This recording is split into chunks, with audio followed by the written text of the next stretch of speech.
जय श्री श्री राधा दामोदर की जय Radha Damodar Radha Damodar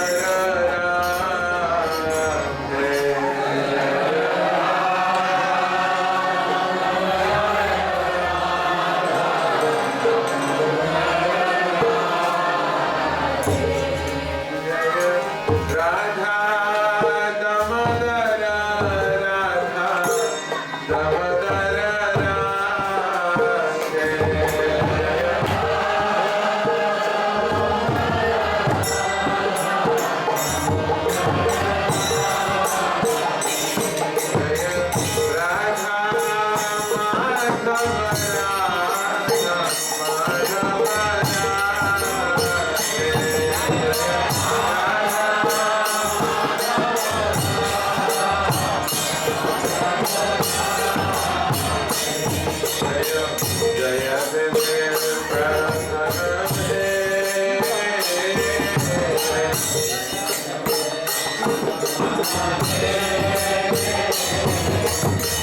Jaya Deve Pradhan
young one's name. Achyut. I didn't get to spend much time with him. Yeah. I only got to spend time with Anand. Even we too. So he was in India for 2 years. You happy to be with your daddy, Achyut?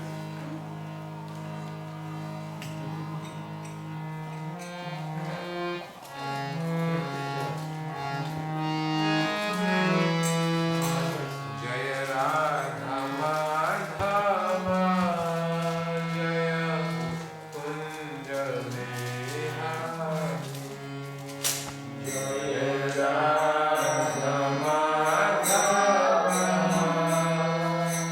Jaya Kunja Vihari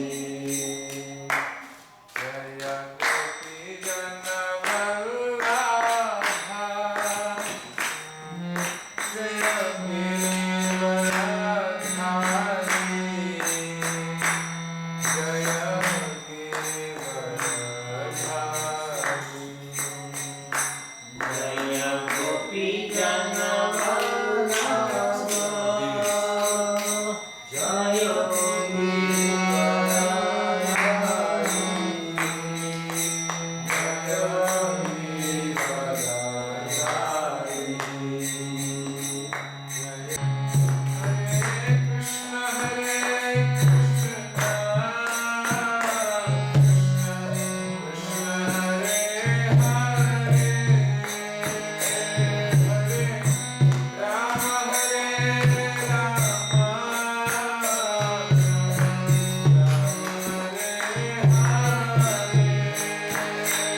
Hare Krishna Hare Krishna Krishna Hare Hare Hare Rama Hare Rama Hare Krishna Hare Krishna Krishna Krishna Hare Hare Hare Rama Hare Rama Rama Rama Hare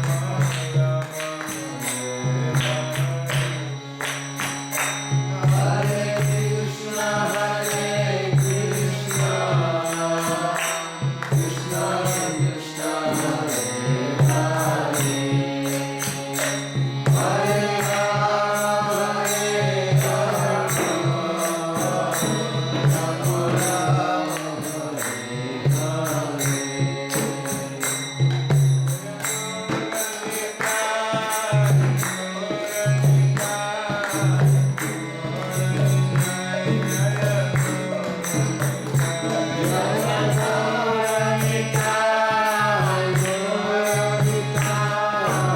Rama Rama Hare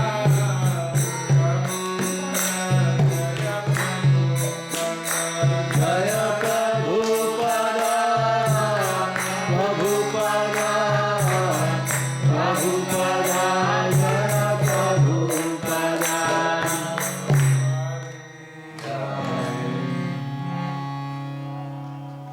So, can we turn off Prabhupada? He's singing. You have a songbook, right? Yes, please do the small brother. Knowledge and bliss, whose earrings swing to and fro, who shines beautifully in Gokula, who quickly ran from the grinding water in fear of Mother Yashoda, and who was caught from behind by her, who ran faster than he. To that supreme Sri Damodar, I offer my humble obeisances. Everyone, let's read the next question. Upon seeing his mother's wedding state, he cried with his eyes again and again with his two lotus hands. His eyes were fearful, and his quick breathing shook the strand of pearls on his neck, which bore three lines like those on a conch shell. To that Supreme Lord, Sri Damodara, whose belly is bound with the ropes of his mother's pure love, I offer my humble obeisances. You can do it. You can read and you can. With these super excellent childhood pastimes, Lord Krishna drowned the residents of Gokula in pools of ecstasy. In this way, he declared those who absorbed in knowledge of his majesty and opulence. I am conquered, only my pure loving devotees. With great love, I again offer my obeisances to Lord Damodar hundreds and hundreds of times. O Lord, though you can award all kinds of benedictions, I pray to you neither for the boon of impersonal liberation, nor for the highest liberation of eternal life in Vaikuntha, nor for any other such boon. O Lord, I simply wish that this form of yours as Balagopala in Vrindavana may ever be manifest in my heart. For what use do I have for any other boon besides this? You do. O Lord, again and again, Mother Yashoda kisses your lotus face, which is framed by locks of soft black hair tinged with the red and beautified by your lips, colored red like the bimba fruit. May this vision of your lotus face be ever manifested in my heart. Thousands and thousands of other benedictions are of no use to me. O Supreme Godhead, I offer my respectful obeisances unto you, O Damodara, O Ananta, O Vishnu, O Master, O Lord, be pleased upon me. Shower me with your merciful glances and deliver this poor ignorant fool immersed in an ocean of worldly sorrows and become visible to my eyes. O Lord Damodara, as a baby tied to a grinding mortar, you delivered Kuvara's two sons from the curse of Narada and made them into great devotees. In the same way, please give me pure loving devotion for you. I long for this alone and have no desire for any kind of liberation. O Lord Damodara, obeisance unto the brilliantly effulgent robe binding your belly. Obeisances unto your belly, the abode of the entire universe. Obeisances unto your dearmost beloved Srimati Radharani, and obeisances unto you, O Lord, who display unlimited pastimes.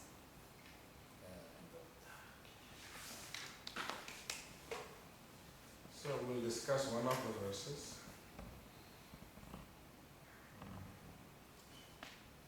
Let's discuss verse number 7. Because we've been discussing all the verses one by one. O Lord Damodar, as a baby tied to a grinding mortar, you delivered Kuvera's two sons from the curse of Narada and made them into great devotees. In the same way, please give me pure loving devotion for you. I long for this alone and have no desire of any kind. Have no desire for any kind of liberation. So, this is a very interesting verse. Actually, all those 8 verses are Sri Rupa Goswami, he emphasizes that in this month of Kartik, I'm sure you have already heard the word Kartik is named after Srimati Radharani. It's Kartika in Sanskrit, and it's the name of Srimati Radharani. It's very dear to her. And it's also known as Damodar because on this month, on the day of Deepavali, Krishna was tied up. Have you ever been tied up? Have you been naughty yet? That your mother tied you up? No. So Krishna was so naughty. Krishna used to steal butter every day. There was not a single day he was not doing some mischievous thing. And every day he would go to some gopis' house to steal butter. So this one day, Krishna is caught by Mother Yashoda and tied to this grinding mortar. so that Krishna will not be able to go out to play anywhere and go steal anybody's butter and make any problem. So, as this was happening, in this verse, O Lord Damodar, as a baby tied to a grinding mortar. See, Krishna is being tied to a grinding mortar. Is it possible? Yes? Why? Yes. How is it possible? Because you could tie it. You get tired.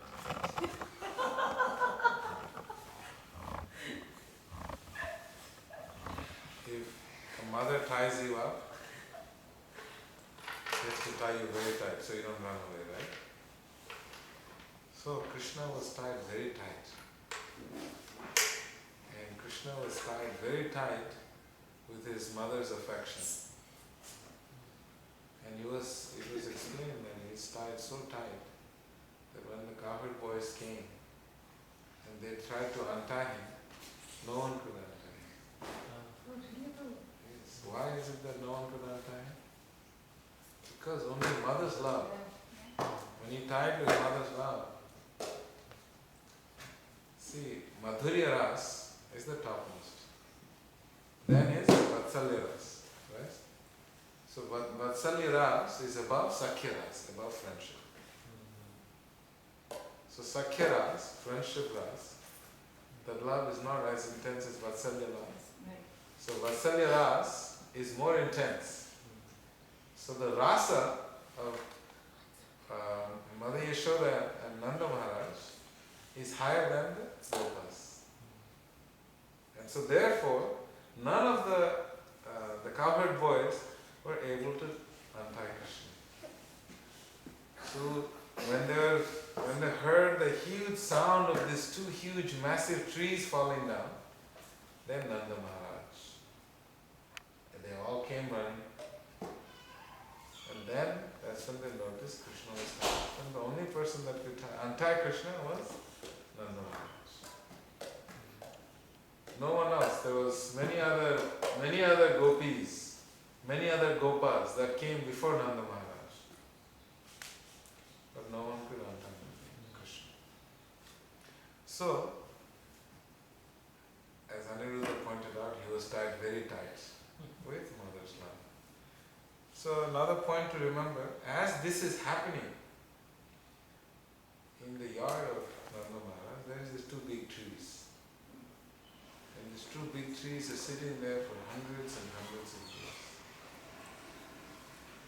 Why were those two trees in the courtyard of Nanda Maharaj for hundreds and hundreds of years? Curse of Narada. Curse of Narada Muni. Why Narada Muni curse? So that they can benefit.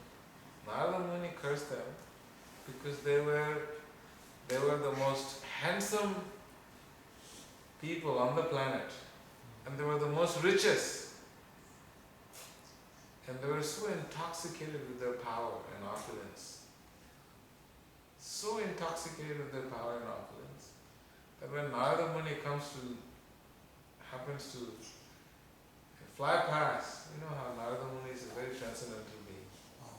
He's always going around chanting Narada Muni Vajayavina Radhika Ramana. We can actually sing that song, very beautiful song. So he is going around chanting the name of Radhika Raman, and he notices this. And when he comes, the women, they cover themselves. But these two, Nalakuvera and Manigriva, they were so intoxicated, they didn't even acknowledge. And what did they get? The curse of Narada Muni. But it is actually not the curse of Narada Muni, it is the blessings of Narada Muni. So now you see, it's a very weird contradiction here. You're completely intoxicated with material life. Completely, with power has gone to his head, opulence has gone to his head. Completely intoxicated. Narada Muni, he sees them and he gives them what? Krishna praying. He gives them the benediction for Krishna praying. So when you think about it, The mercy of a devotee is such, even though you're completely intoxicated with material life, completely intoxicated with opulence and power, but the devotee of the Lord is still so merciful. He cursed them with a condition. The curse comes with a benediction. But that benediction also requires some purification. Just like in the case of Ajami, when he called out the name of Narayan, then the Vishnuduta showed up.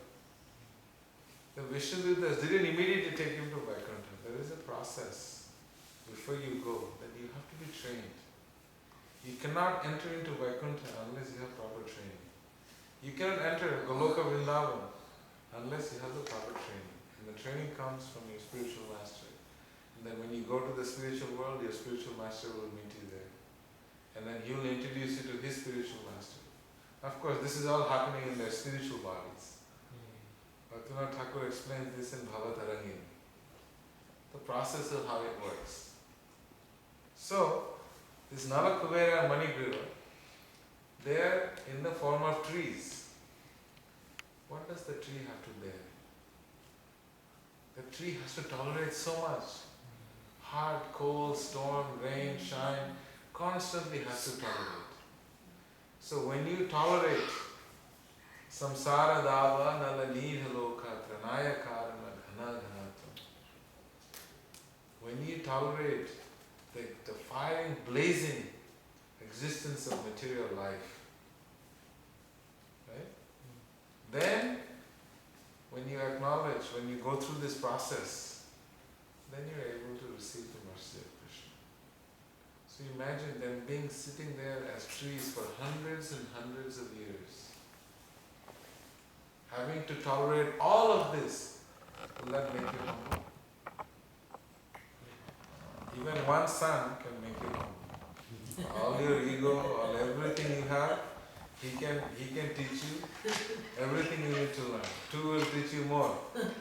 Right? Imagine you have trees who have to wither through everything. That's what Mahaprabhu says. What does he say? Trinadapi sunichena tarorapi sahishmena. Why Trinadapi? Why you have to be more tolerant than a tree? Because the tree, it has nothing. It cannot even move. Imagine the situation of a tree. It cannot move. If someone cuts it down, cuts it down. Rain comes, no shelter. Sun comes, no shelter. Thunderstorm comes, no shelter. A thunderbolt hits the tree, no shelter. Completely left to tolerate the wrath of material nature. So, through this process,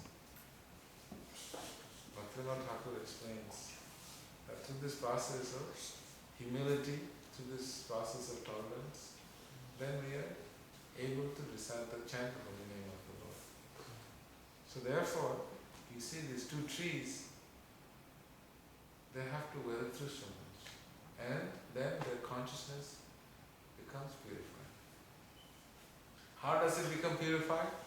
Because these two trees are observing the beautiful pastimes of Krishna. Mother Yashoda is cooking, Mother Yashoda is chasing Krishna. These two trees are actually getting to observe all of this. See the curse. They're complete nonsense. Narada Muni gives them a curse, it's a blessing. To be born in the courtyard of Nanda Maharaj in Yashoda. Not only that, they get to observe this beautiful childhood pastimes of Krishna. So this is the blessings, this is the mercy. And then, when Krishna is tied to the grinding mortar, Krishna is crying in fear of all these verses explain. But why is it that as soon as Krishna, Mother Yashoda leaves the room, Krishna is like, aha, now I can get into some more trouble. It's not over. Mother and father are not watching, so I can get into some more trouble. He smiles. Why does he smile? Because he's thinking of Narada Muni. And every time you think of Narada Muni, you always think of trouble. He always causes trouble and you always smile because he's always doing something very interesting. So Narada Muni comes into Krishna's mind and he's thinking, my devotee Narada, my great devotee Narada has given the benediction to these two trees and they've been sitting there for hundreds and hundreds of years and they're waiting for my mercy. So Krishna has to go and deliver them. Interesting thing you notice that Krishna is a baby boy and he's going and he's pulling the rope tied to his waist and he's crawling on the ground right in between those two trees. Krishna is the source of everything. Bhaktivinoda Thakur very beautifully he sings to Krishna, he says, Tumi Sarveshwareshwara Rajendra Kumar. Bhaktivinoda Thakur is saying to Krishna. He said, Krishna, you are the supreme controller of all the controllers. O son of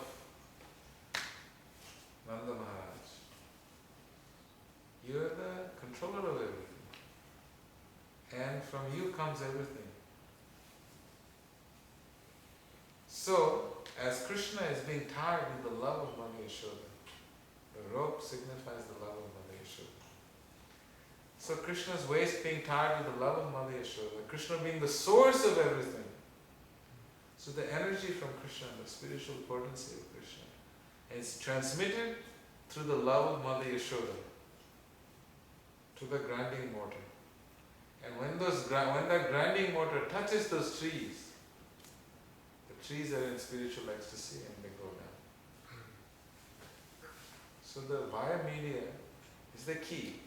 That the Supreme Lord, the source of everything, from Him comes everything. Pita Mahasya Jagata Mata Dhata Pitama. He's the Father, the source of everything. Maya Dhakshena Prakriti. So from Him coming everything is also coming this love, this prema that is coming through Mother Yashoda. And then when it touches those two trees, the two trees very beautifully fall both on both sides of Krishna, and Krishna is completely untouched. So this intense love that Mother Yashoda has for Krishna, and Krishna's desire to always do something for the pleasure of the devotees. He's always doing something to make sure. Perfect time. We're just about to have prasadam. So, the intensity of Mother Yashoda's love for Krishna, this is the celebration. And this month of Damodar, to keep this in our meditation, that whatever we do, because Krishna is so merciful. Can you imagine these trees sitting there for hundreds of years? As baby Krishna, he is feeling merciful. He is delivering those trees. When Krishna does something, he only doesn't serve one purpose. Even in Bhagavad Gita, when we see, Paritranaya sadhunam vinashaya chatusritam, he gives many, many reasons why he comes. Every one of Krishna's pastimes is so sweet. Not only does it give pleasure to one person, it will give pleasure to so many people from so many different angles. You tie Krishna, there is a pastime for that. Narada Muni. See, somehow Krishna manages in such intricate ways that no words of his devotees, because for him the devotees are everything. For Krishna, his devotees are everything, his life and soul. So when a devotee says something, he has to make sure that whatever that he says, that his devotees say, that it must, that Krishna must protect the word of his devotee. This is what Krishna does. So to protect the word of Narada Muni, he delivers this Nalakuvera. Even if you look at Mahabharata, You know, when Arjuna's son Abhimanyu was killed in the Chakravyuha, then Arjuna was very disturbed, very dear to him. Abhimanyu was very dear to him. And you know, he was also a very exalted devotee. Because of him, we have Maharaj Parikshit. Because of Maharaj Parikshit, we have the Srimad Bhagavatam Purana. So Abhimanyu was very dear to Krishna.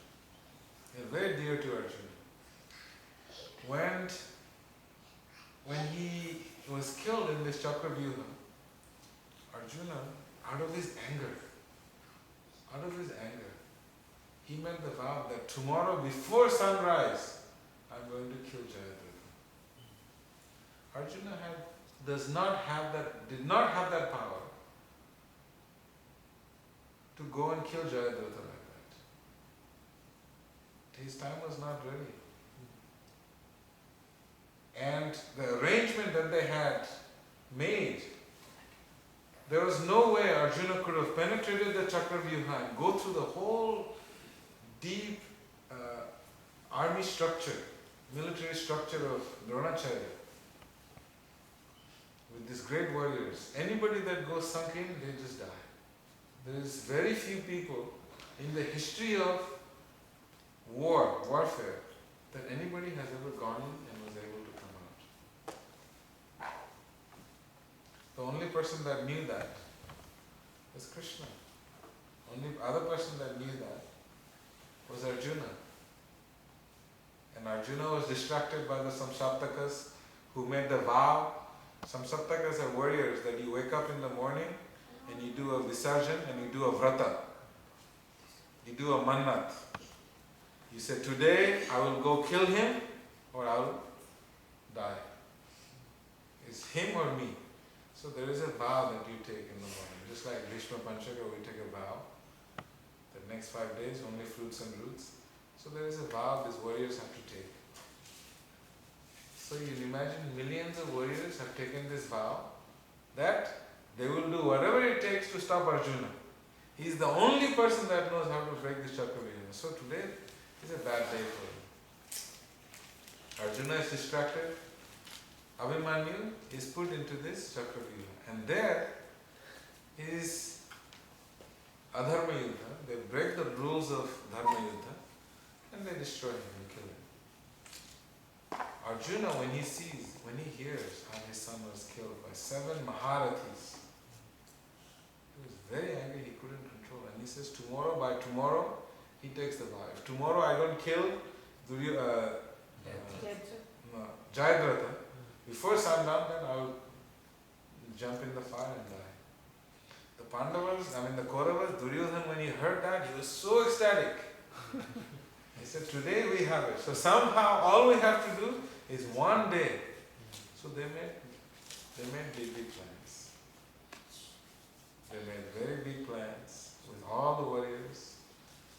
Karna, Dronacharya, Kripacharya, they all made the plans. Bhishma. That we make this Chakravyuha. At the tip of the Chakravyuha, there's like a nail. The Chakravyuha and there is a nail.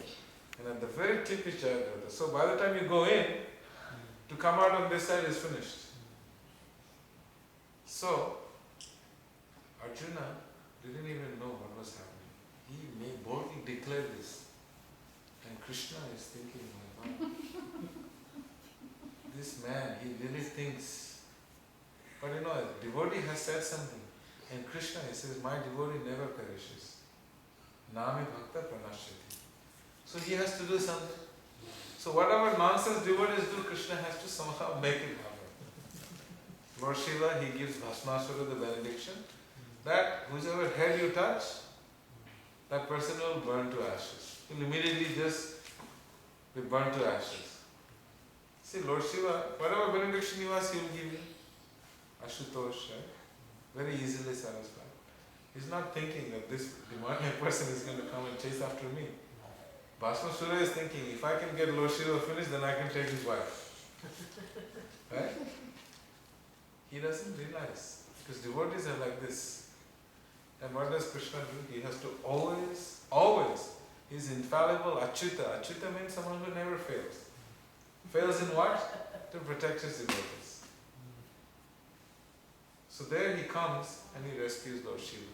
He's always rescuing devotees. And this is what Bhakta Vatsala Krishna does. Here we see that he is delivering Nalakuvara and Manika. What happened to Jayadratha?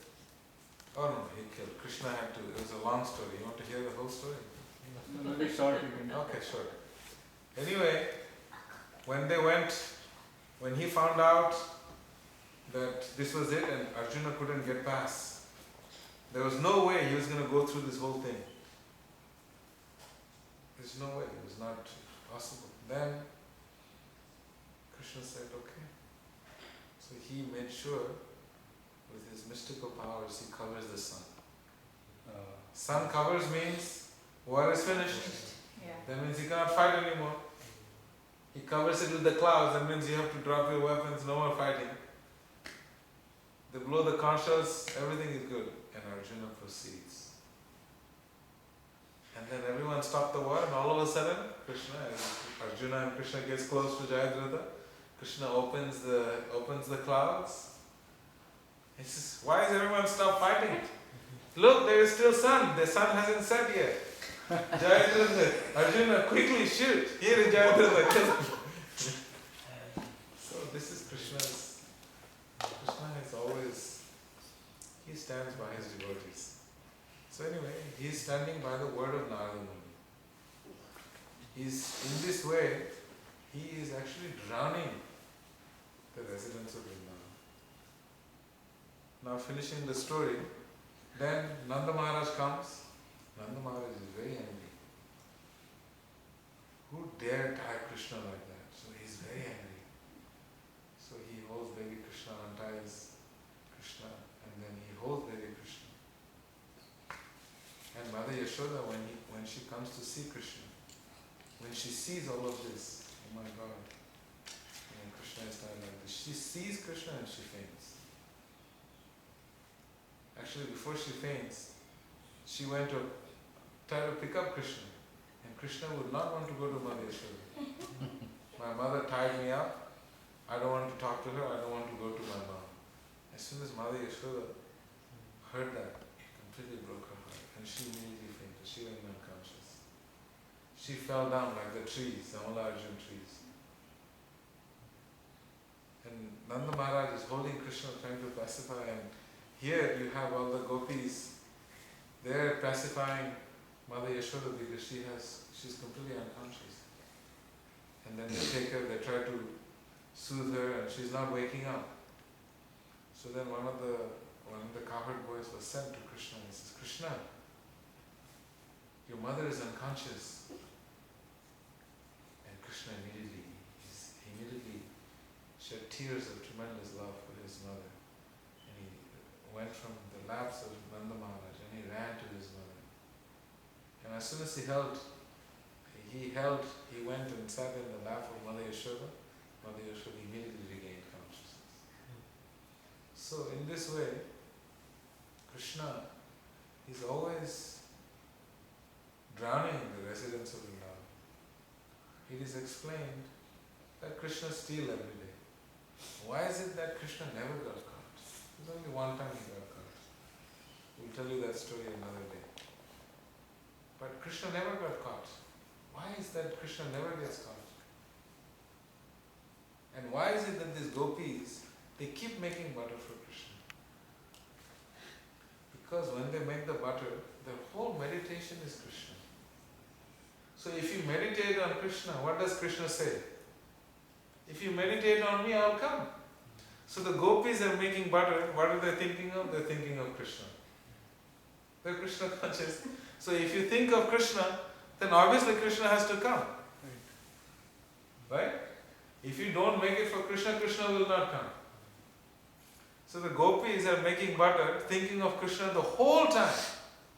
Not for a moment. During the process, they are not thinking of Krishna. So Krishna is like, okay, if you're thinking of me, then I have to come. And he comes to steal the butter. So in all reality, they're making butter so Krishna can come and steal. Right? So this is the real reason they are making butter. So Krishna can come and steal. And when Krishna comes to steal, what happens?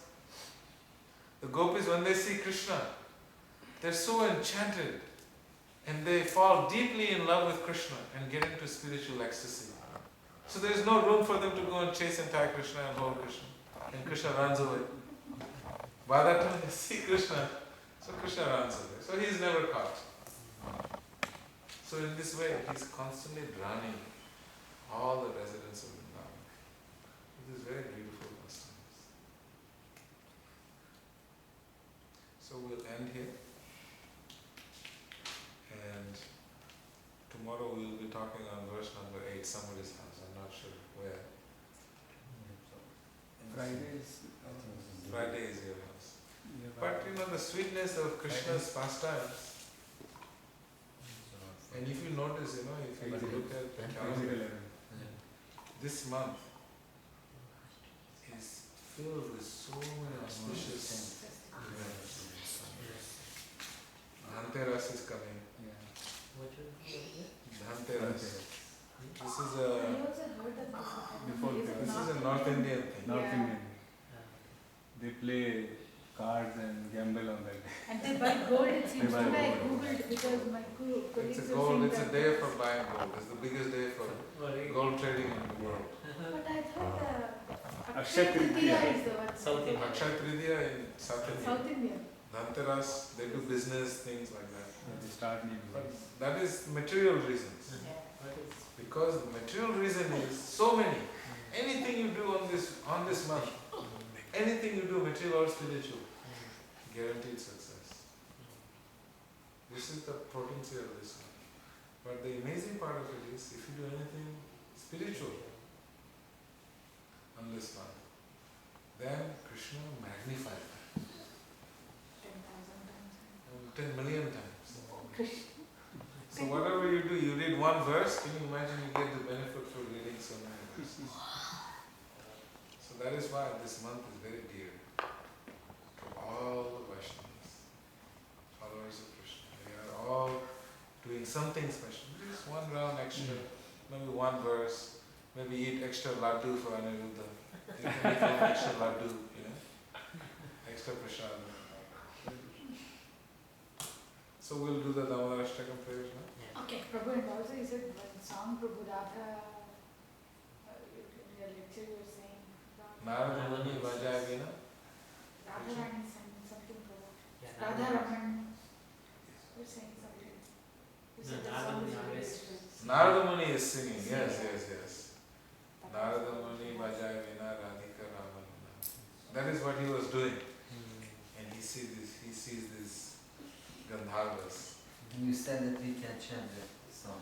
Oh, you want to chant that song? Yeah. Okay, we can. In do it. addition to Ramana. And then we'll do Damodar Ashtakam. But I What- want to make sure the children, That's it's fine, not Prabhu, late that's for them. fine, that's fine.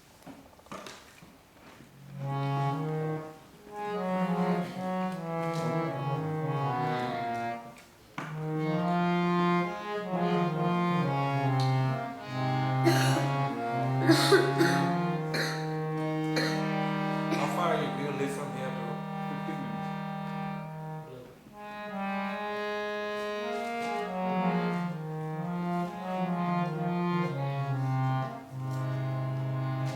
I think this song is quite big. You can look on your phone. Yeah, I got mine. I got that. You found it? Yep. That is Damodar Ashtakam. Where is It's a what song? Narada Muni Bhajai Bina Radhika Ramana Nama. Narada Muni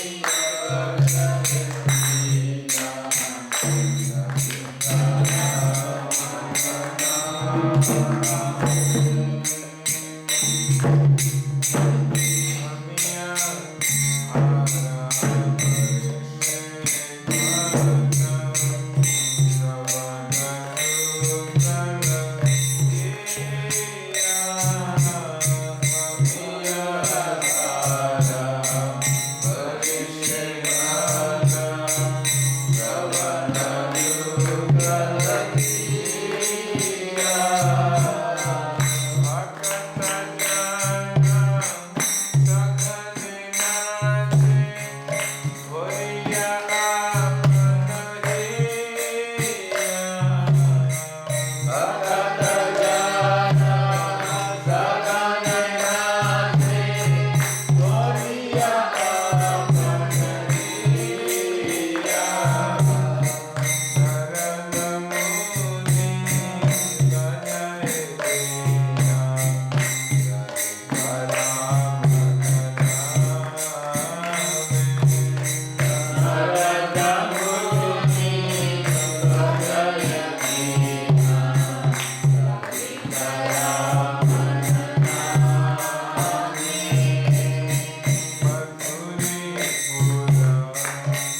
one, you did the second one, okay?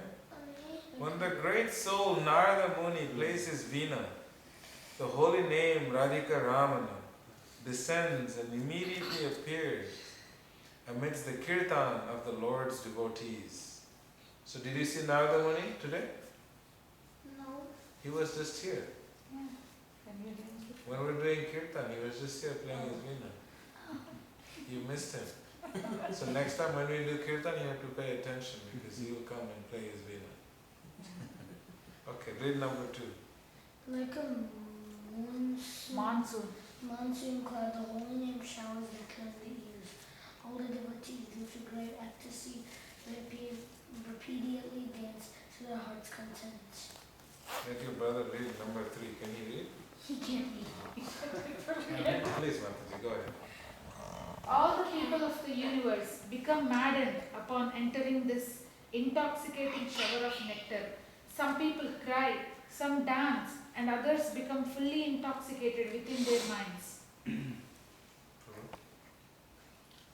Lord Shiva, embracing Narada Muni, repeatedly makes loud screams of ecstatic joy. And Lord Brahma, dancing very ecstatically, says, all of you kindly chant, Hari Bol, Hari Bol. Prabhuji, please read. In great happiness, the thousand-faced Ananta Shesha chants Hari Hari. By the influence of the transcendental vibrations of the holy name, the whole universe becomes ecstatically maddened and everyone tastes the mellows of the holy name. Gabo, you want to read number 6? Thakura Bhaktivinoda, the humble servant of the Lord, says, the holy name of Krishna has fulfilled all my desire by vibrating one over one's tongue. Bhaktivinoda therefore prays at the feet of Sri Rupa Goswami that the chanting of Harinam may continue like this always. So it's very beautiful because this is what is being seen by Bhaktivinoda Thakur. Hmm. And when the acharyas they write something, they're actually observing this. How Brahma is saying, hey, chant Hari Bol. Can you imagine 4-headed Brahma coming to you saying Hari Bol? Prabhu, this is my first time hearing this Kirtan, Prabhu. Very exciting. That's very sweet. It's very sweet. Yeah. There is actually, if you read the songs of Bhaktivinoda Thakur and Narottam Das Thakur, he will make you cry. Because some of the songs, they're putting their heart out. Their innermost desires are in this. See, Bhagavad Gita gives us the philosophy. Srimad Bhagavatam gives us the pastimes. And Chaitanya Charitamrita gives the feelings, the innermost feelings of the devotees. You cannot, the best way to understand Krishna is through his devotees. So when you read Chaitanya Charitamrita, do you have Chaitanya Charitamrita in your house? No problem. You have Srimad Bhagavatam. Yes. You should ask Sataswara Prabhu, you should get Chaitanya Charitamrita in your house. When you have time, what will happen is that if you get time, you want to hear some Mahaprabhu's pastimes, you will drown you. It will drown you because, like Narottam Das Thakur, I'll give you an example. Since we're a small gathering, and all of you are all exalted personalities. So Narottam Das Thakur, he's singing one song, he says, Hari Bolgo or Madan Mahan Hari Vago. E rupete brajer pathe chali vago. And in this song, he is really literally pouring his heart out about his innermost spiritual desires. His innermost spiritual desires is, he said, I want to go to Braj. Jabago Brajendrapur, Hava Gopir Payar Nupur. Because Narottam Das Thakur is a Nitya Siddha, is an internal associate of Srimati Radharani. He said, I want to go to Braj and I want to be the ankle bells of the gopis in Vrindavan. And every time they walk, I want to actually go, I want to be those ankle bells that make the sound, Bruna Jinu. So imagine how deep, and he's saying how I want to drown myself in Yamuna. And as I drowned, Radha Govinda Vole Bhasi Bogo. He said, I want to go and drown in Yamuna and I want to scream at the top of my lungs, Radhe Govinda. So there are so many deep, deep songs. They're actually pouring out their heart out, their emotions, their feelings.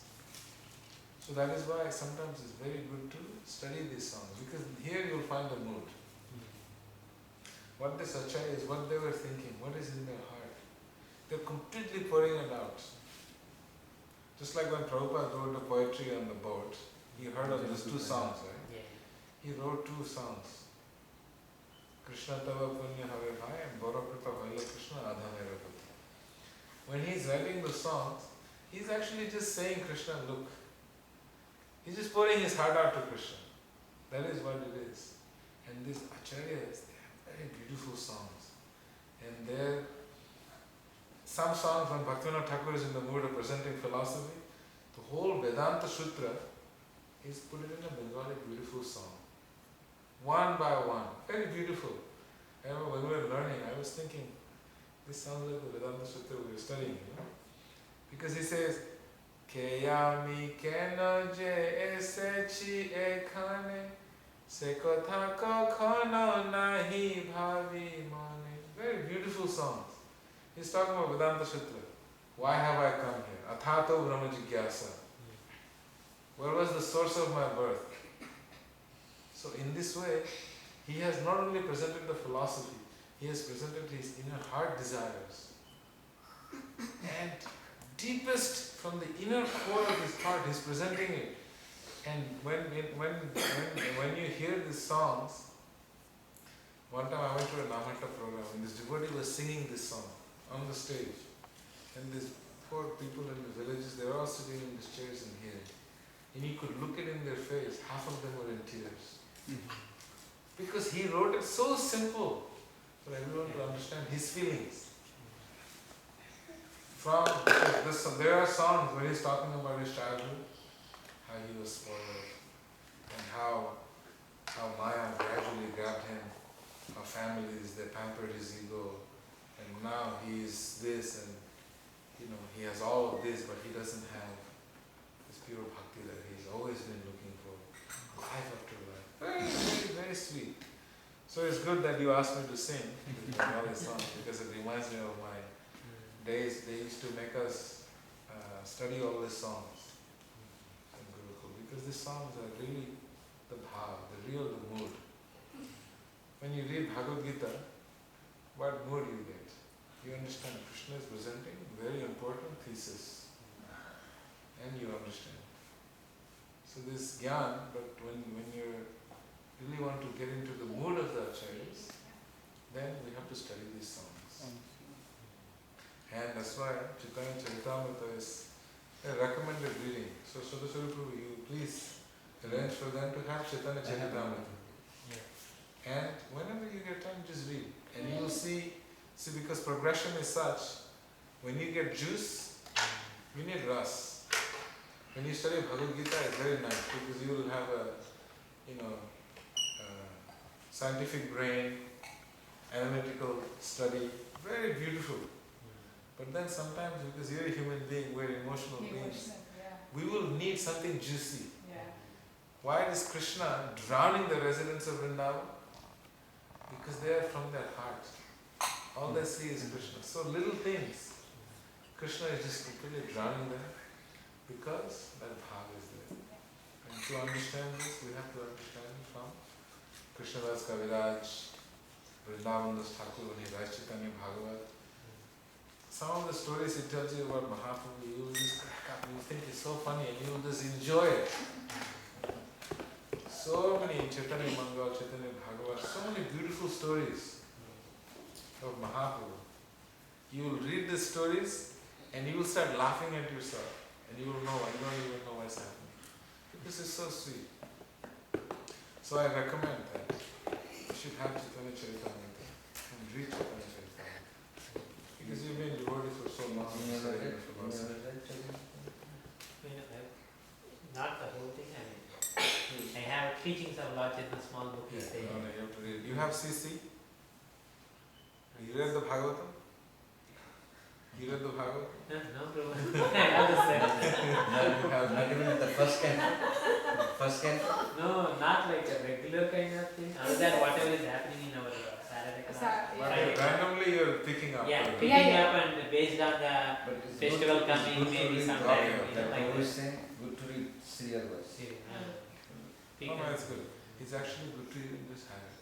Yeah. Even if you keep it. Because see Chaitanya Mahaprabhu in your house, you know, this Leela's in your house. One day you'll pick up and you'll read, and next thing you know, you'll go through this.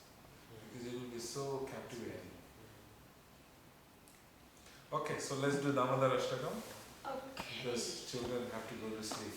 No, Prabhu, it's Yeah. Upam Lasat Kundalam Gokule Rajamanam Namami Sharam Sachi Anandarupa.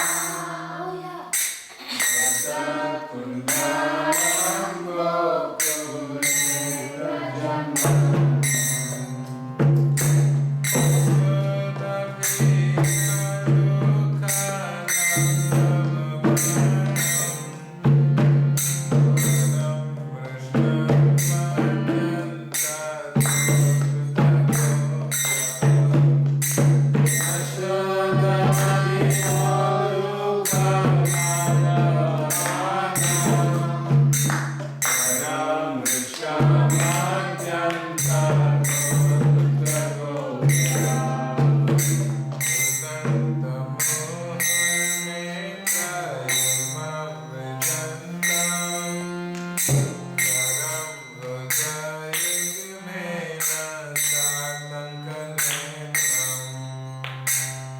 Jaya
Shri Chaitanya Manobhishtam Sthapitam Yena Bhutale Swayam Rupa Kadamakim Dadati Shuddhantikam Vandeham Shri Guru Shri Yuta Padakamalam Shri Gurun Vaishnavam Shri Rupam Sagrajatam Sahajana Raghunathan Vitam Tam Srivam Sadvaitam Savadhutam Parijana Sahitam Krishna Chaitanya Shri Radha Krishna Padam Sahajana Lalita Shri Vishakhanvitam He Krishna Karuna Sindhu Dinabandhu Jagatpate Gopesha Gopika Kanta Radha Kanta Namostute Tapta Kanchana Gaurangi Radhe Vrindavaneshwari Vishwabhanusute Devi Pranamami Harive Vancha Kalpatarubhyascha Kripa Sindhu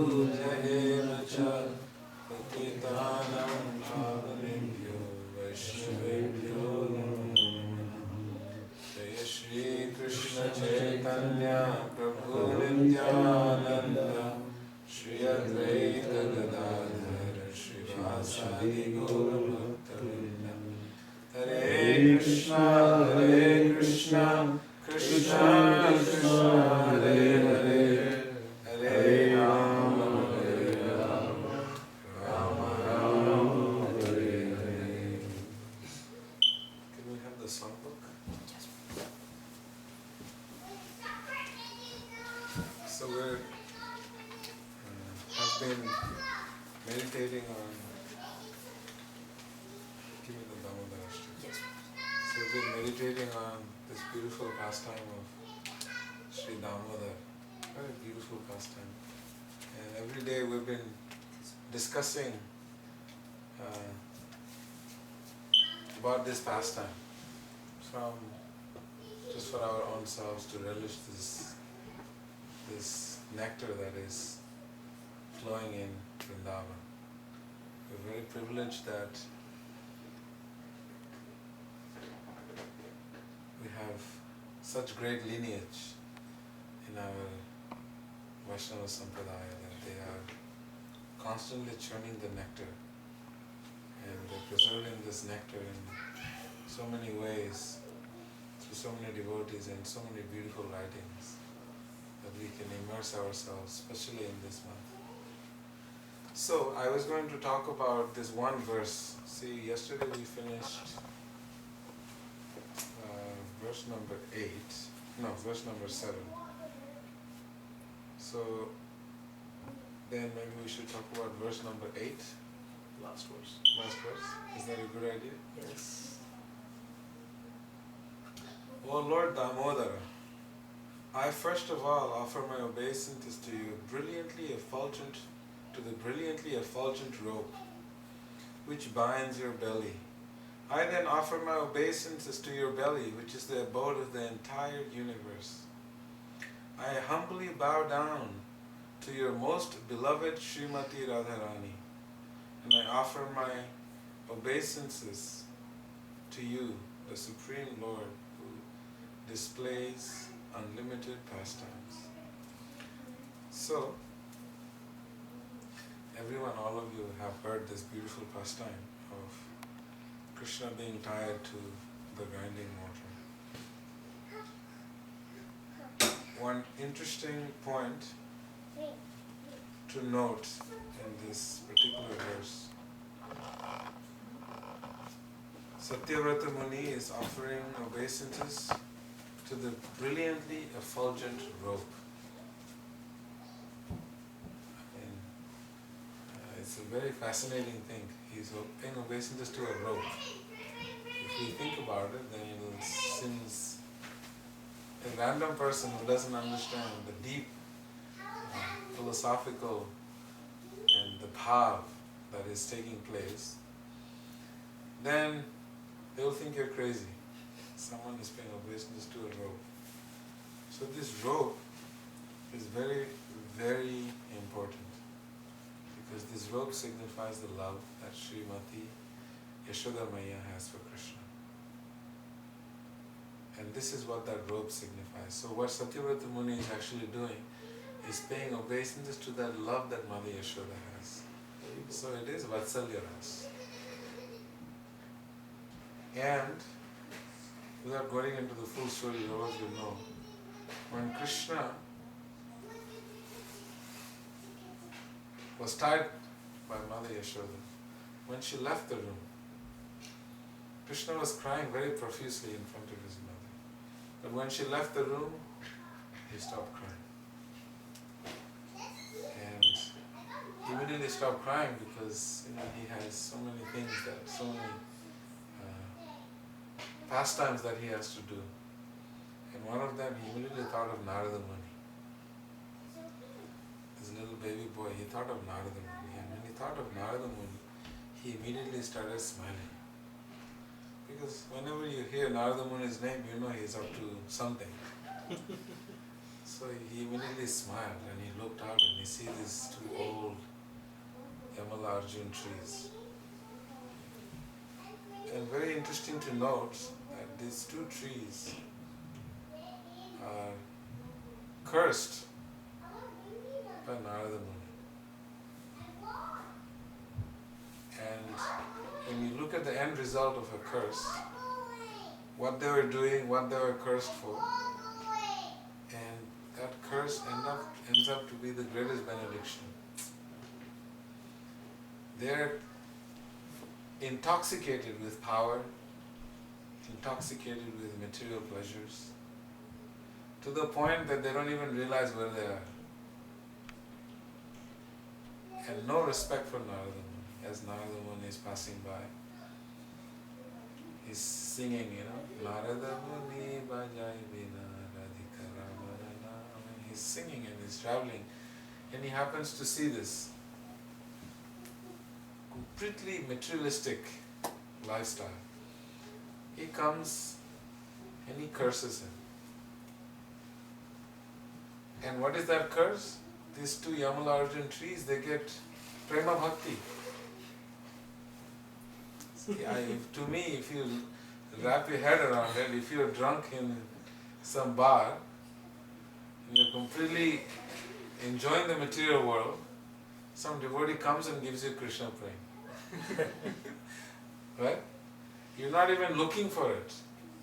They were not looking for mercy. They were completely intoxicated with material enjoyment.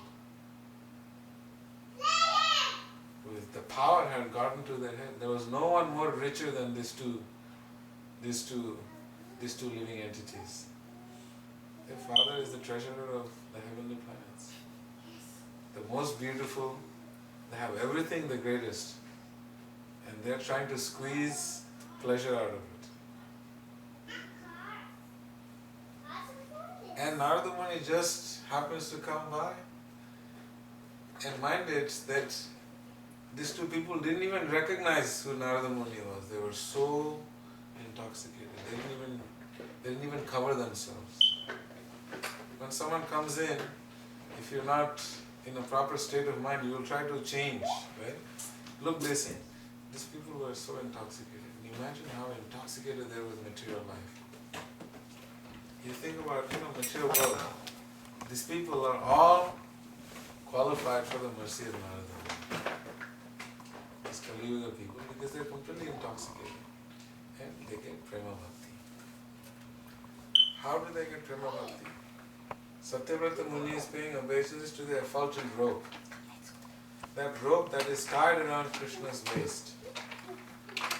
That rope is the love of Shri Yashoda Maya. And that love is connected to the grinding mortar. So if you see that Krishna, the reservoir of all pleasure, Bhaktivinoda Thakur, he writes a very beautiful song. He says, Tumi Sarveshwareshwara Brajendra Kumar. He says, my dear Lord, you are the Ishvara of all the Ishvaras. And from you comes everything. Maya Dhyakshena Prakriti. Bhagavad Gita, Krishna says, Sutre Mani Ganaya. Just, Krishna is a pearl. Right? Krishna says, I am the string. And there's a necklace of pearls. A single pearl, if it's laying somewhere, does it have any value? So all these pearls are strung on a thread. So Krishna is that thread that holds everybody together. Without that thread, this pearl has no use. You cannot do anything with a pearl. Can you carry it in your pocket? Oh my God, my friend, here is a pearl. See how amazing I am. No, but if you wear a pearl necklace, then it's worth something. So Krishna, without Krishna, there is nothing.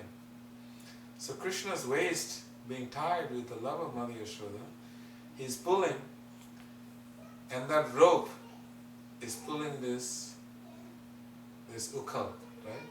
And when this love of Mother Yashoda, coming from Krishna, this combination of both, touches these two trees, then automatically these two trees, who have been observing all of this by the blessings of Narada Muni, they had the pleasure of witnessing this beautiful pastime that is happening in the courtyard of Mother Yashoda. Very fortunate trees. And sometimes I think about how these trees, they were there for hundreds and hundreds of years. They were so old in the front yard. Imagine what they have to bear, what they have to tolerate. No wonder Sri Chaitanya Mahaprabhu, he is saying, Trinadapi Sunichena, that one must be more tolerant than a tree. What they don't tolerate? They cannot even move. If you try to chop them up, they cannot defend themselves. They cannot tell you anything. Whatever you say, they have to accept. Useless tree. In India they say, oh, this tree doesn't give any fruits, it's useless tree. It doesn't have any flowers, it's useless tree. So they have to deal with so much abuse from every angle. Adi Bhautik, Adi Daivik, you name it. The extreme. If we were to just take a little bit of the torture that they go through, you will give up everything. So they have been going through this for so long. But this is what, one of the lessons that one Acharya is saying, that, they are very fortunate. They also had to go through a process of Trinadapi Sunachana, learning to be tolerant. So all their material desires were completely vanquished in the form of these two trees. What more material desire can you have when you have no defense mechanism whatsoever? So then Krishna gives them this Prema Bhakti through this rope, because Krishna directly does not touch the trees. The trees fell on both sides of Krishna, and Krishna was completely untouched. So this rope that is binding Mother Yashoda, the love and he's coming from Krishna, emanating and going through the ropes transmitted through the trees, these two living entities are then eligible for prema mukti. And then we see Satyavrata Muni is paying obeisance to the rope.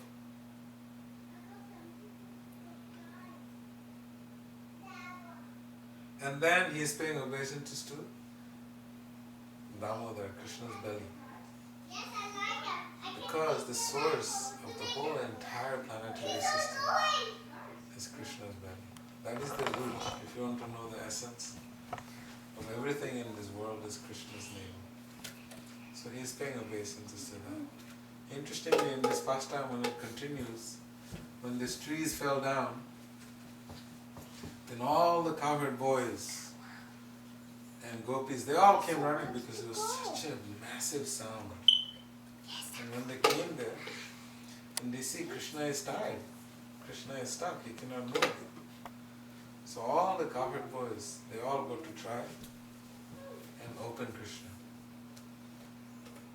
They try to untie Krishna, but no one was able to untie Krishna. Very interesting fact is that Vatsalya Ras, that Mother Yashoda Maya and Nanda Baba, they're in Vatsalya Ras. Vatsalya Ras is greater than Sakhya Ras. So if you're in Vatsalya Ras, and someone is in Sakhya Ras, you have a higher rasa. So the cowherd boys being in Sakhya Ras, no matter how much they try, this tied knot of Mother Yashoda's love cannot be untied by anyone. So Krishna is stuck. The cowherd boys are trying very hard, they cannot open. So Mother, even Rohini comes in, they all try. It doesn't work. It so happens Kunti Devi was also there in Gokul at that time. No one could do it. Nanda Baba comes in. And only Nanda Maharaj can untie Krishna. So when Nanda Maharaj unties Krishna, Nanda Maharaj is very upset. Who dared to tie? And Krishna was very quick to say, it was my mom. And so Krishna ratted on his mother. And then when Mother Yashoda comes and notices, she freaks out the sound, so she also comes running. When she comes, then Krishna said, no, I don't want my mother. He's very angry. And then I will just stay with my mother, with my father. And so Rohini is asking, so who's going to feed you? He said, no, my father will feed me. I don't want to go to my mother. So who will put you to sleep? No, I will sleep with my father. I don't want to go to my mother. So Mother Yashoda comes and she wants to hold Krishna, and Krishna says, no, I don't want you. When Mother Yashoda hears that Krishna doesn't want me, she immediately goes unconscious.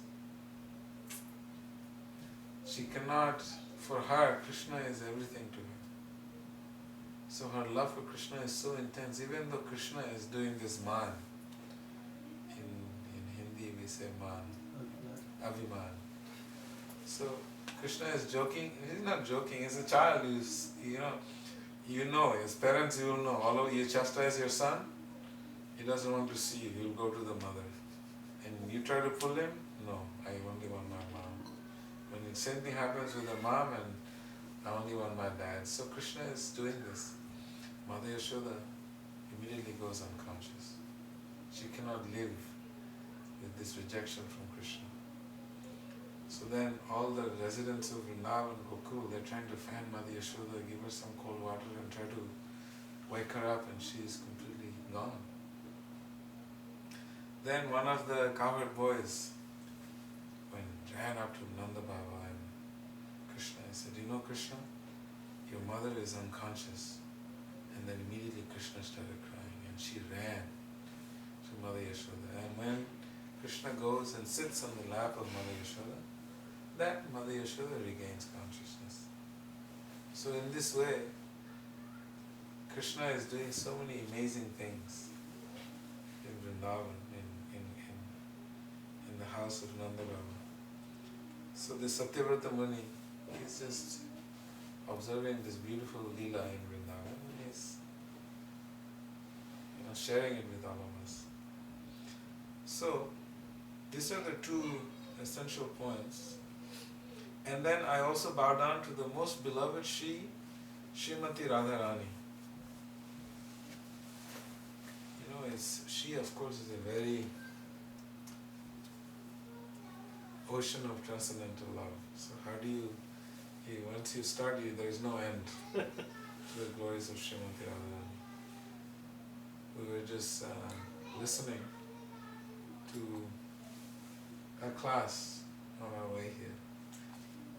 Rather, Gaur Govinda Maharaj. You know Gaur Govinda Maharaj? Very good. He's a very saintly personality. And he was singing these songs from so many wonderful places. I don't even know where he was singing the songs from. It was so funny. I was thinking, where does he even get all these songs? But he was singing that the fact that Krishna is always mad. He was saying, this whole class was that Krishna is actually a madman. And that is one of the reasons I was listening to the class, because Krishna is a madman. So you have to explain, when you say that Krishna is a madman.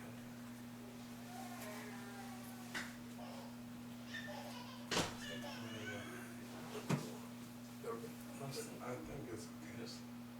Open your eyes. Open. Pull your upper eyelid and rub it on your lower eyelid. Oh, okay.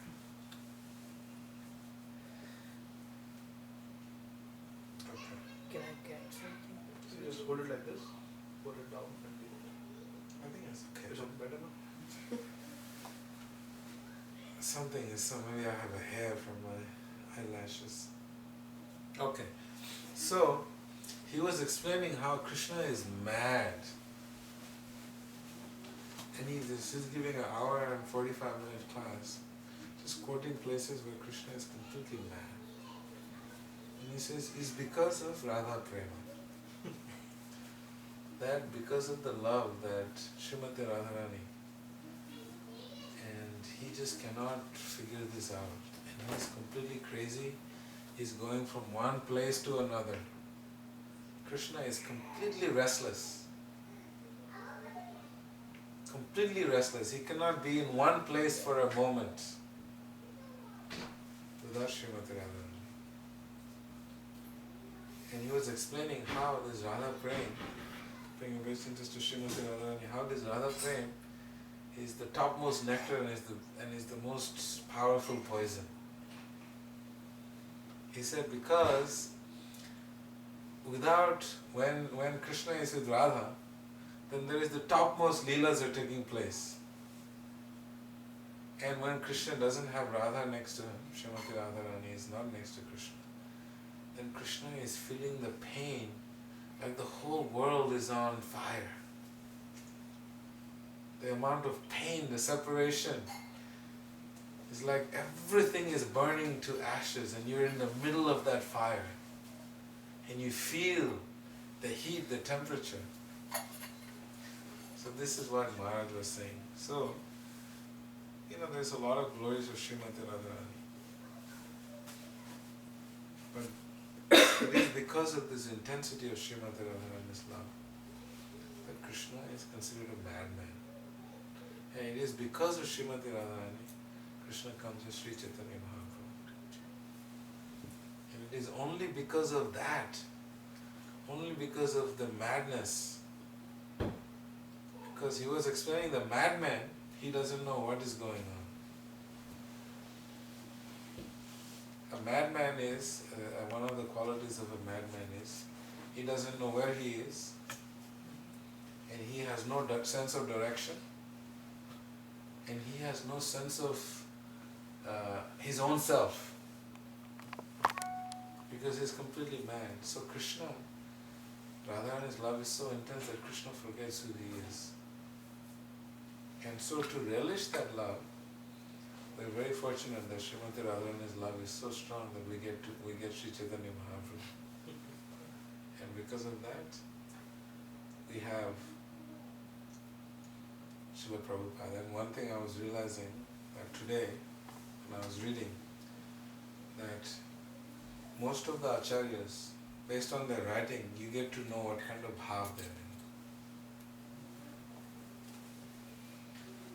in. And if you look at the bhav of Srila Prabhupada, bhav meaning his mood, and you look at the bhav of the residents of Vrindavan. I was just looking, I was comparing, I was reading this pastime where Srimati Yashoda Maya, the fact when she was churning butter, why she was churning butter?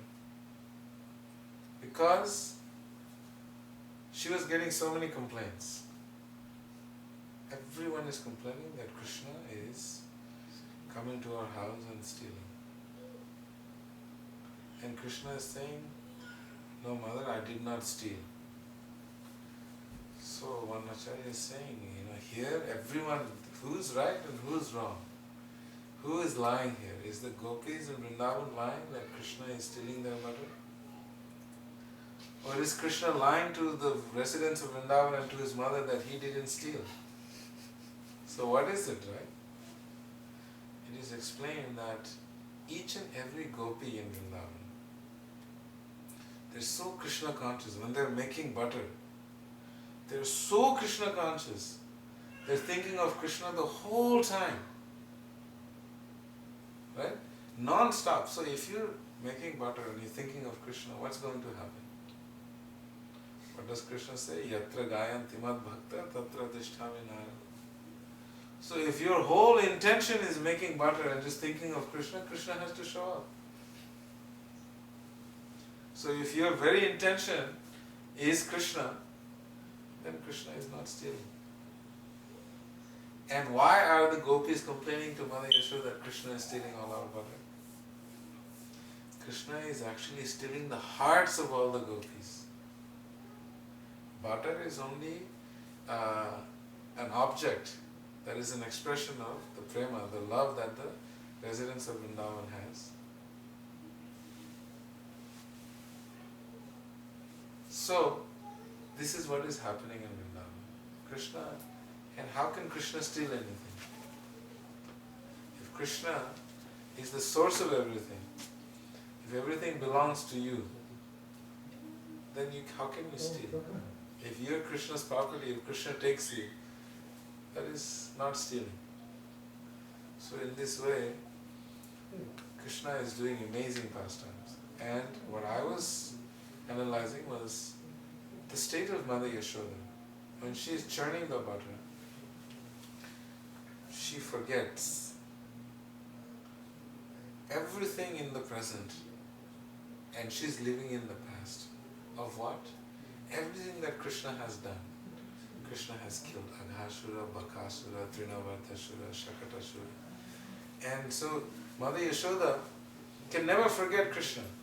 So to remember all those things, she's just creating some poetry and she's singing. And as she's singing, her consciousness, you have to see, is completely, so Krishna conscious. One objective, and that is that I'm making this butter to please Krishna. Everyone is complaining that Krishna is stealing. So maybe the butter in my house is not of very high quality. So let me try to do something myself. And she gets the milk from the best cows. She has the best cows, she's making the butter from the best cows. So then Krishna will not steal. So she's got her complete heart into it. So and so that when she's singing and she's pulling, as you all know that her all the bangles and everything in her body are playing musical instruments. And the stick that is used for grinding the butter is playing the role of mridanga, as the base of the mridanga.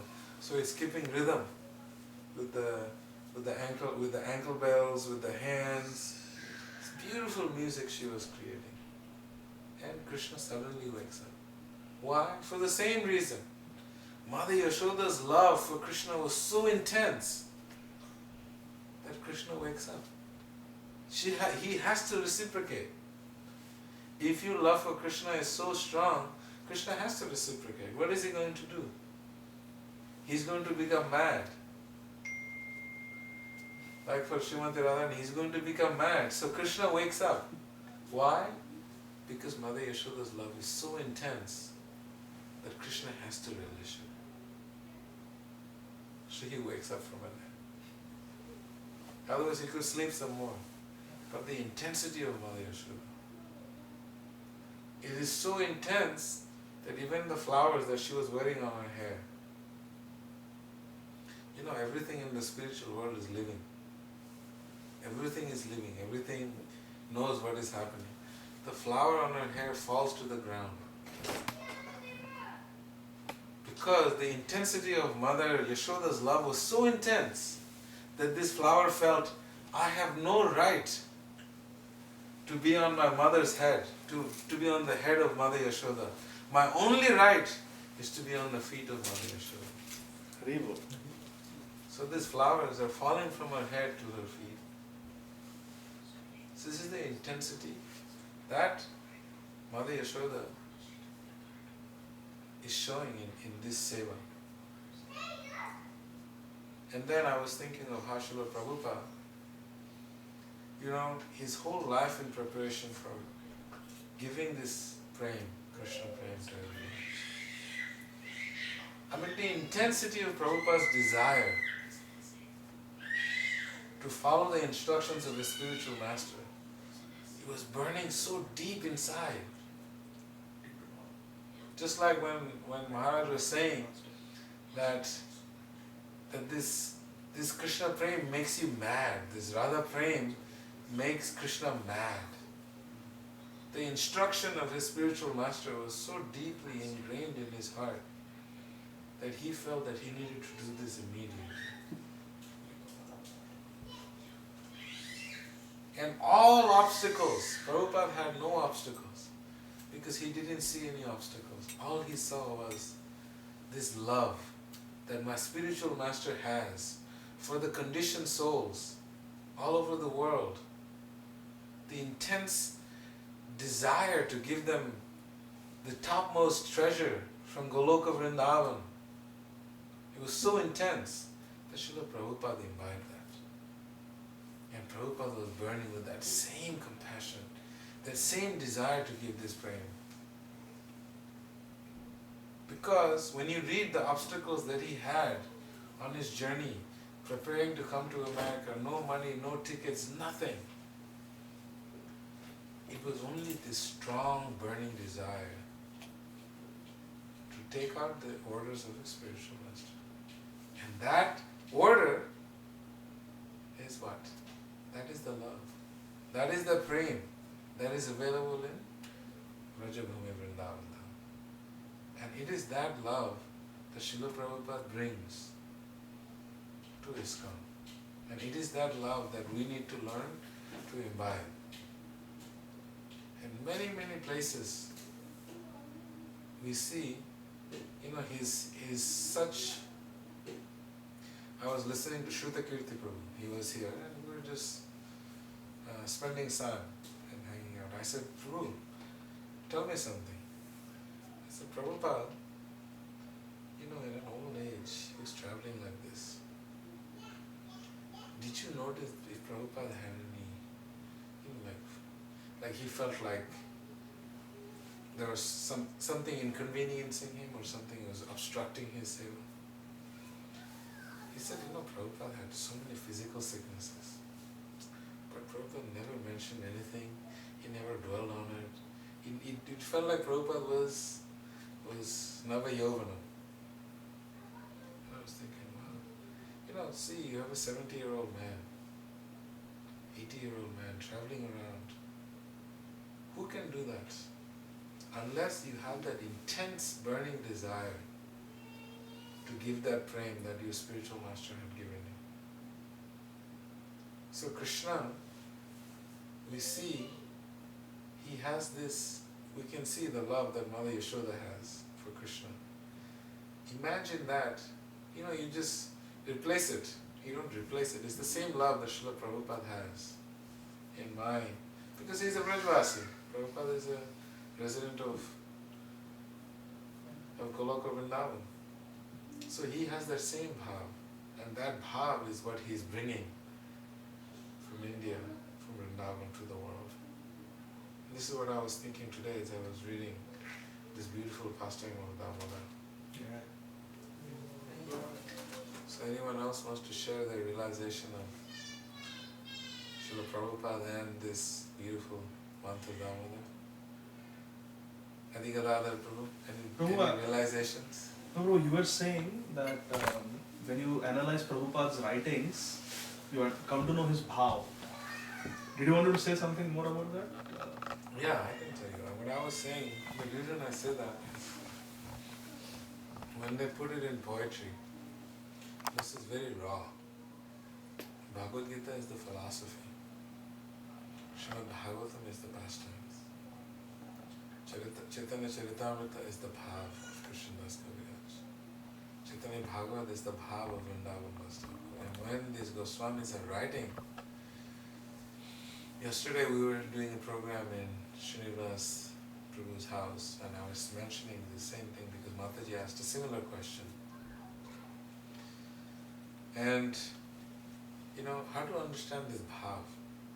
And Prabhupada, when you read, Krishna Tava Punya Have Bhai and Boro Krishna, Boro Kripa Kole Krishna Adha Merapati. When Prabhupada writes, you can see his deepest feelings and deepest thoughts inside. And it's so deep that the English words is very hard to express it. Like for example, Adham, a lowly person. How do you explain in the English word Adham? It's very hard because these words have a lot of deep bhav that comes with that particular word has a certain deep meaning. So when you understand the culture in India is easier to understand because almost the cultures are similar. But when he's expressing this bhav, then you can read those songs and you can actually almost, your heart will start crying. Because you see what Prabhupada is thinking. He's saying that I am so Adam, I'm so fallen. How do you say fallen? Fallen means what? Right? What does it mean? Something that has fell from the ground or what? Otito. But Prabhupada is saying Adam means there is no one greater. He's not greater than anyone. He's lower than the lowest. That is one way to explain what Adam means. He's saying I'm lower than the lowest, Krishna. But I don't know, for some reason you brought me here. Why he's saying he brought me here? Because it's impossible what he went through to actually make it here. And he's sharing that to Krishna. He's writing this. He's expressing that. You will see all these writings of Vishwanath Chakravarti Thakur, Narottam Das Thakur, when they write these Bengali songs, they're very heartfelt.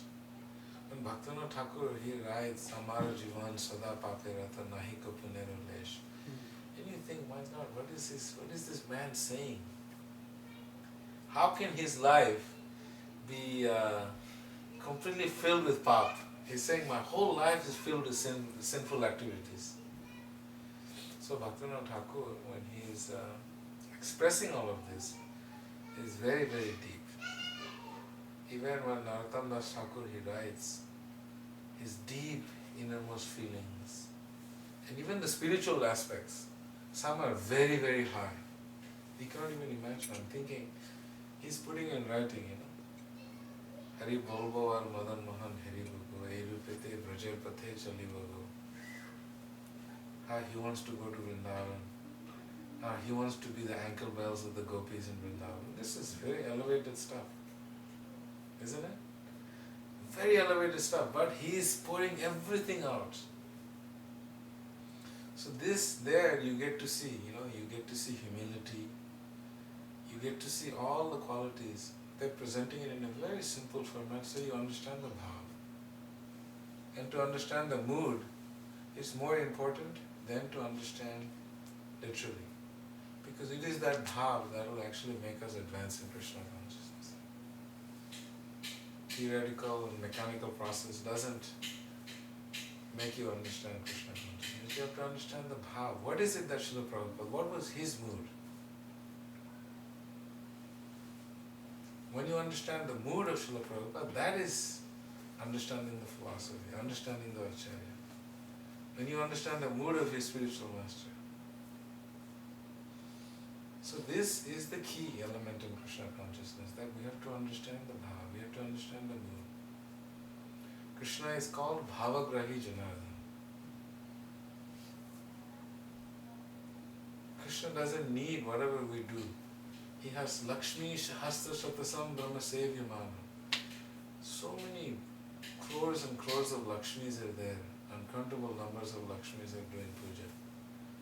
And making nice rasmalai, making nice idli sambar. He doesn't need our idli sambar. He doesn't need our rice dal sabji. He doesn't need any of this.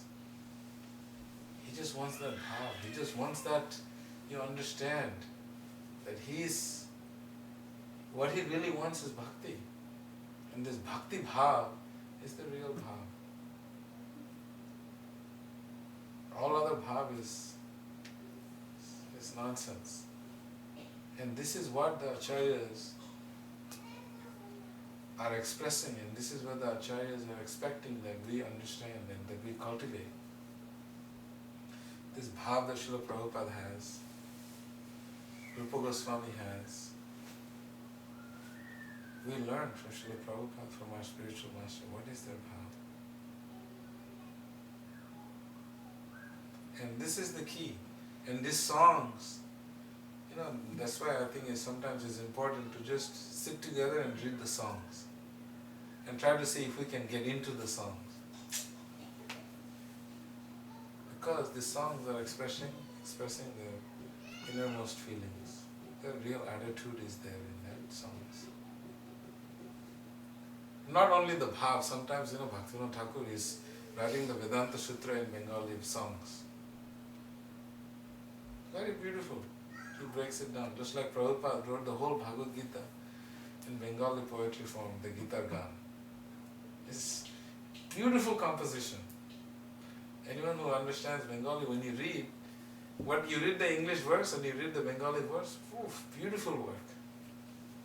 And it's so easy to remember. Simple, like, never was there a time when I did not exist, nor you, nor all these kings, nor shall any of us cease to be. He's saying, Purve era nahi chilo, pore na thakibe. Murkher vichare nishchoy janibe. He said, only a fool, he's saying. He makes it reverse, Only a fool will believe that I didn't exist before, I don't exist now. So he very beautifully he writes. So these acharyas have given us so much treasure. So this month we should try to understand this mood of Vrindavan. Because Prabhupada was a Vrindavan Vasi, original Vrindavan Vasi, and he came down to give us Vrindavan, to give us the bhava of Vrindavan, and he carried it. He's not like other swamis that just cries in front of Krishna, all those fake tears. The tears of prema is not external. Tears of prema are inside. And Prabhupada was crying tears of prema. And you can see through his writings. Prabhupada's books are what? These are Prabhupada's ecstasy. He's saying it in English. He's making an effort to put it in another language that is not his language. That in itself is, it's an amazing personality who would go out of his comfort zone to give us the bhav. So we have to take advantage. Prabhupada said his purpose or his spiritual ecstasies. And so, these songs are another form. I didn't realize it till later on in my life. Before we used to just sing because, we have to sing. When you see so much depth, all these acharyas. Prabhuji, it's your turn to now share us a realization about. No realization, Prabhu. Just wanted to share two things. Two thoughts came to my mind while you were speaking. You were talking about Bhaktivinoda Thakur's Bengali compositions, Narottam Das Thakur's compositions. And in the end of each song they say, Narottama Dasa Kohe, Bhaktivinoda Kohe, Shunokana. They always put their name at the end of the last stanza of their song. And on the other hand, when Krishnadas Kaviraj Goswami was instructed by all the Goswamis of Vrindavan to write the biography, authorized biography of Chaitanya Mahaprabhu, he took blessings of Radha Madan Mohan, he took blessings of all the acharyas, all the Goswamis, and he went to Radharaman temple to take blessings of Gopal Bhatta Goswami. And Gopal Bhatta Goswami said, I will give you blessings on one condition, that you don't mention my name anywhere in the Chaitanya Charitamrita. So on one hand we have Bhaktivinoda Thakur and Narottam Das Thakur writing their own name in their bhajans. On the other hand we have Gopal Bhatta Goswami who says, don't mention my name at all. So this question was asked to Radhanath Maharaj once. So how do we understand this? This looks like a contradiction. So Maharaj gave a very beautiful explanation. He said that the spiritual world is full of variegatedness. There is variety in the spiritual world. Every devotee is different. So he said when Bhaktivinoda Thakur and Narottam Das Thakur are writing their own name at the end of their bhajan, it is a very deep, very sweet, very intimate, very personal offering they are making to Krishna. And therefore, out of love they are writing their name. This is a very personal, intimate offering from me to you, Krishna. Lot of love. And when Gopal Bhatta Goswami is saying, don't mention me anywhere in Chaitanya Charitamrita, that is also coming from a very deep humility, that I am so patita, I am so fallen, please, Krishnadas Kaviraj Goswami, this is your offering to Mahaprabhu. I don't want to contaminate it with my name, so leave me out, So both are perfect. Yes. So that was one thing I was thinking. And secondly, the last two lines of this last 8 stanza is Namo Radhika. Namo Nanta Leelaya Devaya Tubhyam. Radharani, she is very dear to Krishna. So last year there was a new temple inauguration in Nigdi in Maharashtra. And before that there was a temple inauguration in Nasik also. So the deities, I think, were Radha Govind, and then Nigdi the deities were Radha Madan Gopal. So when the deity installation was going on, Bhakti Vigyan Maharaj was there, Bhakti Vaibhav Maharaj was there, and Radhanath Maharaj, there was some senior devotees they were sitting, and one disciple asked Bhakti Vaibhav Maharaj that why every deity is named Radha Madan Gopal, Radha Madan Mohan, Radha Govinda. We change the name of Krishna based on his different pastimes, his different relationships with devotees. Why Radharani's name is staying the same? Why not Swamini Krishna or Gandharvika? Rarely we see, but generally it's always Radha Gopinath, Radha Govind. Why like this? Why Radharani's name is not changing? So I was just thinking when you were reading this verse, I was thinking. So Radhanath Maharaj gave an explanation. I was hearing this. Very beautiful. He said that what is Radha? We say Akarshita hi iti Krishna, one who attracts is Krishna. But Radha word comes from Aradhita. We see it in Bhagavatam also, 30th chapter, 10th canto. So it is basically Aradhana. It comes from the best worshipper of Krishna is Radharani. Maharaj was saying that we come in front of the deities out of duty. Okay, I have deity worship duty today. I have to arti, and then we go away. Like police duty. Shifts, we work in shifts. But Radharani is always there with Madan Mohan on the altar, 24/7, 365. She never leaves. She is the supreme pujari of Krishna. She said because that Radha name is derived from Aradhita, and it indicates that she is a supreme servant of Krishna, supreme worshipper of Krishna. Radharani likes to keep it as Radha. She wants her to be called as Radharani, to remind that she is the servant of Krishna. She will not like it if we call her Swamini so much. Or she will not like it if we call her Madan Mohan Mohini. Yes, those are also names, but she likes to keep that, out of humility, that how she's always in a position of servitude to Mother Mohan. So I was just thinking about these two things. Very beautiful. Thank you. Prabhuji, you have something to share with us. I have just a lot of gratitude, Prabhu. I am really feeling so fortunate to be on this evening with all of you here today, and some of the things that you shared about, especially Prabhupada's bhav, and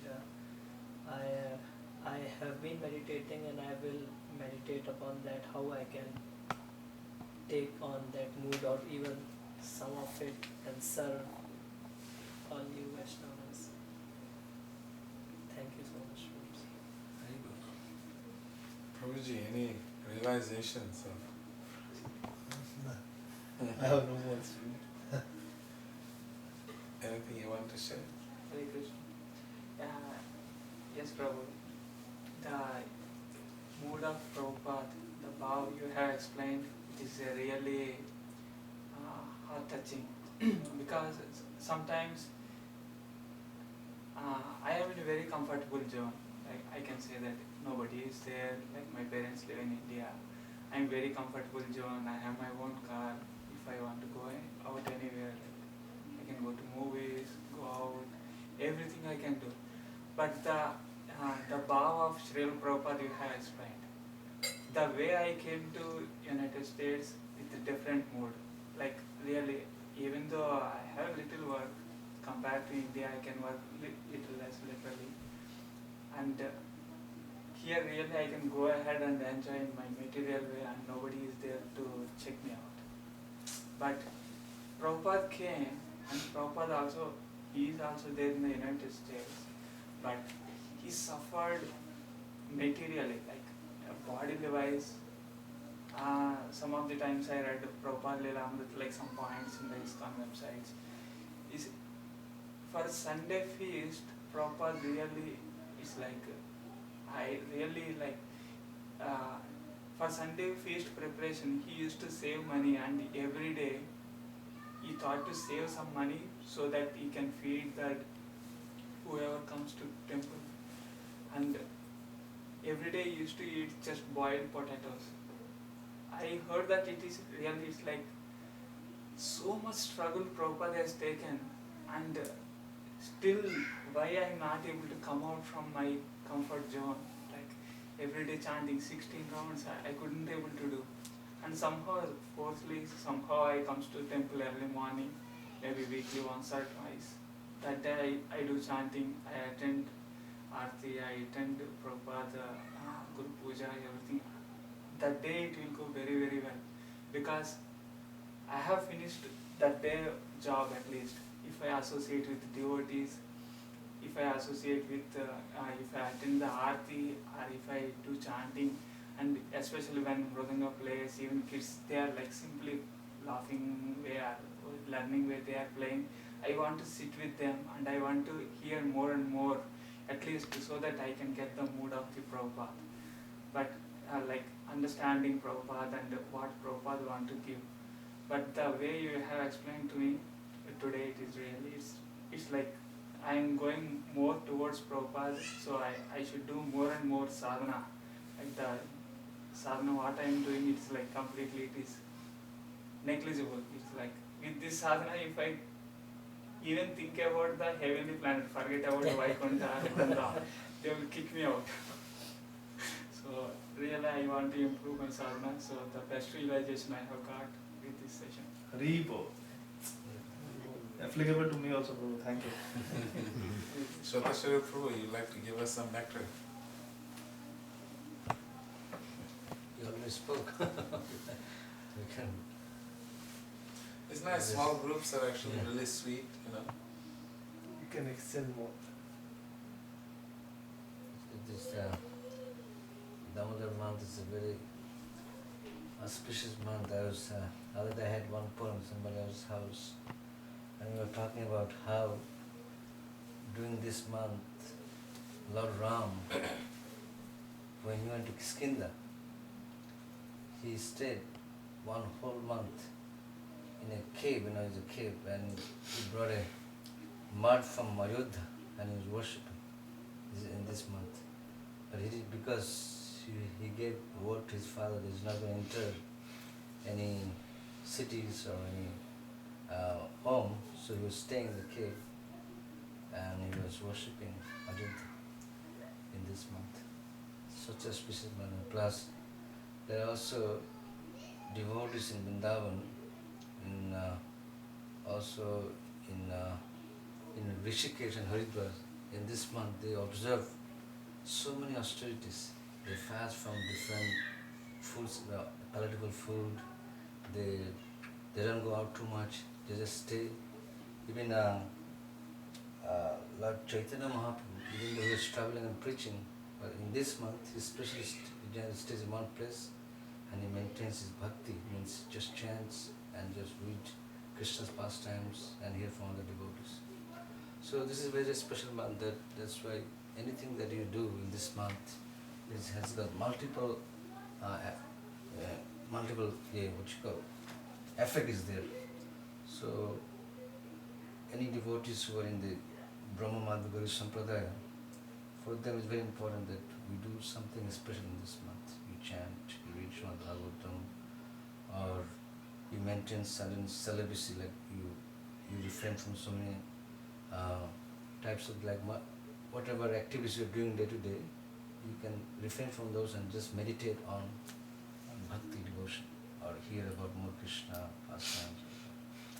So this is our special month. So Vedasara Prabhu, our Tamil President, has given this opportunity to all of you to have Damodar program in your houses and come and talk about Krishna and offer lamps.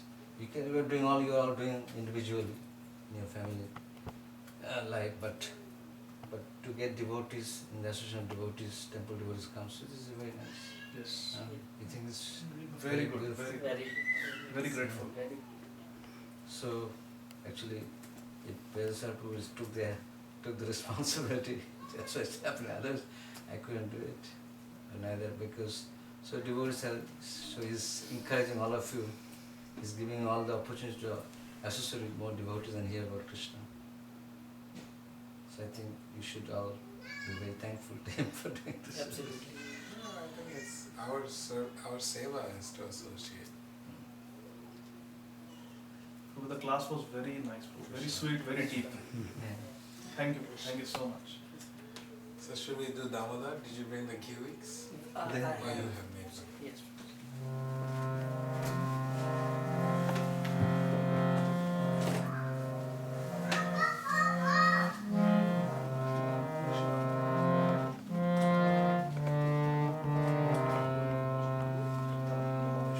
Namah Vishwaram Sachidanandarupam Vasatgundanam Gokule Vrajamanam Namah Vishwaram Sachidanandarupam Rudam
Jaya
Whose form embodies eternity, knowledge, and bliss, whose earrings swing to and fro, who shines beautifully in Golok, who quickly ran from the grinding mortar in fear of Mother Yashoda, and who was caught from behind by her, who ran faster than he, to that Supreme Lord, Sri Damodar, I offer my humble obeisances. Number 2.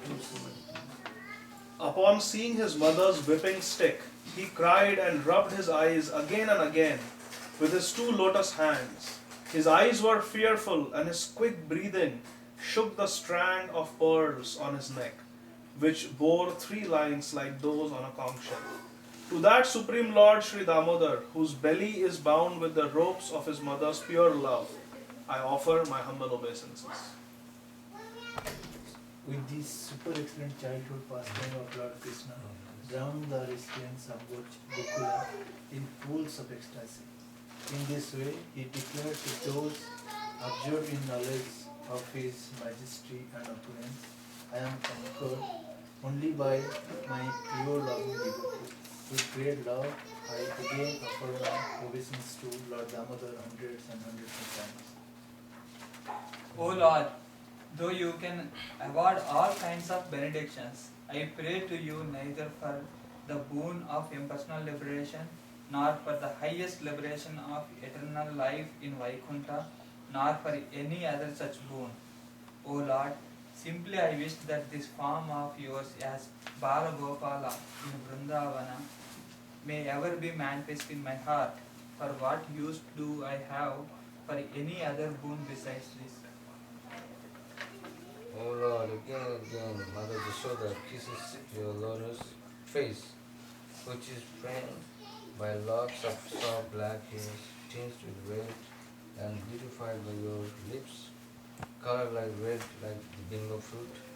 May this vision of your lotus face be very ever manifest in my heart. Thousands and thousands of other benedictions are no use to me. O Supreme Godhead, I offer my respectful obeisance unto you. O Damodara, O Ananta, O Vishnu, O Master, O Lord, be pleased upon me. Shower me with your merciful glances and deliver this poor ignorant fool, immersed in an ocean of worldly sorrows, and become visible to my eyes. O Lord Damodar, as a baby tied to a grinding mortar, you delivered Kuvera's 2 sons from the curse of Narada and made them into great devotees. In the same way, Please give me pure loving devotion for you. I long for this alone and have no desire for any kind of liberation.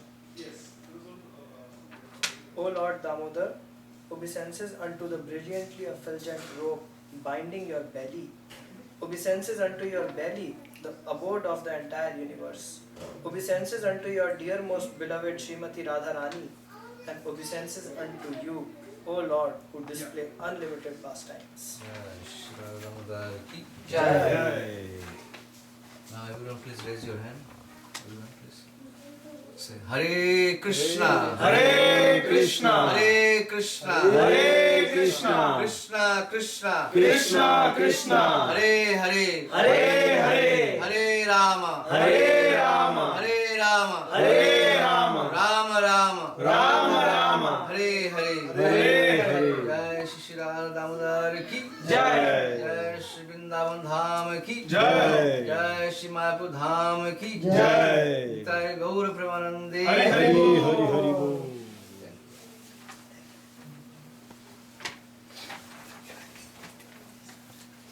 Were you leaving? Prabhuji, yes, actually, Gopal has to write an essay for homework and he forgot to bring the paper. Oh. So he has to go home and it will take another half hour.